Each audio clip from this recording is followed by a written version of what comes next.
Tonight, Burkina Faso has a new leader after a successful military coup. Following weeks of protest in the West African nation and days of bloody gunfights, the presidential fleet pierced with bullets, and the president pushed from power. Burkina Faso's new leader, 41-year-old Lieutenant Colonel Paul-Henri Sandaogo Damiba, announced during a televised address on Monday. The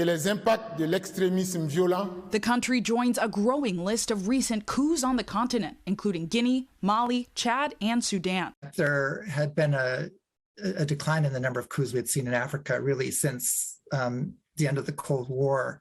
In the last couple of years, though, we've seen a spate of coups. The Burkina Faso coup, a marked success just days before forces attempted to seize control of nearby Guinea-Bissau on Wednesday. ECOWAS, or the Economic Community of Western States, blaming the army in a tweet. The country's president citing a different source. It was not just military. This has to do with the fight against drug trafficking. But in this case, the effort failed. Heads of state gathered for an emergency summit of ECOWAS. Burkina Faso's representative notably absent. Given the coups that we're seeing, what's the risk? Coups are highly destabilizing. Military governments have an abysmal track record. In Burkina Faso, the coup followed months of anti-government protests. Demonstrators demanding President Roch-Marc Kabore, in power since 2015, resign.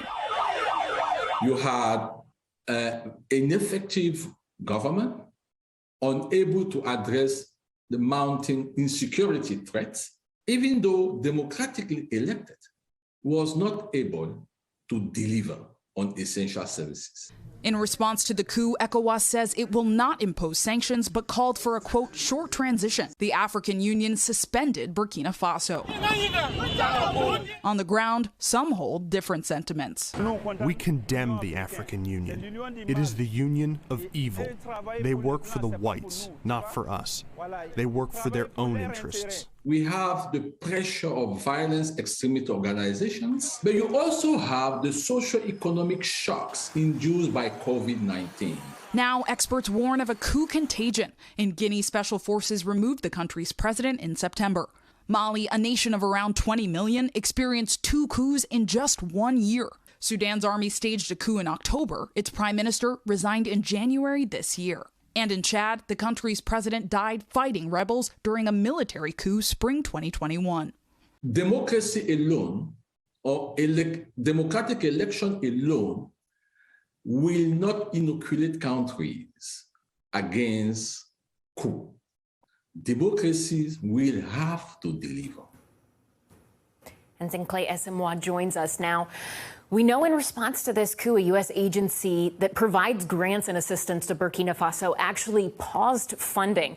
Zinhle, is that going to be an effective deterrent? Yeah, Allison, that's an important question. We know that U.S. agency paused around $450 million in funding. That's the U.S. presumably saying, hey, if you have a coup, we will not and do not support it. However, the reality is they're still happening on the continent. And so institutions need to do something about it. We heard from ECOWAS, which is a major African institution. They stopped short of imposing sanctions and actually said they will work with the new administration in Burkina Faso. And that's really reflective of the growing extremist violence. They said they'll work with that government to combat terrorism, and that's an issue that all countries on the continent need to address.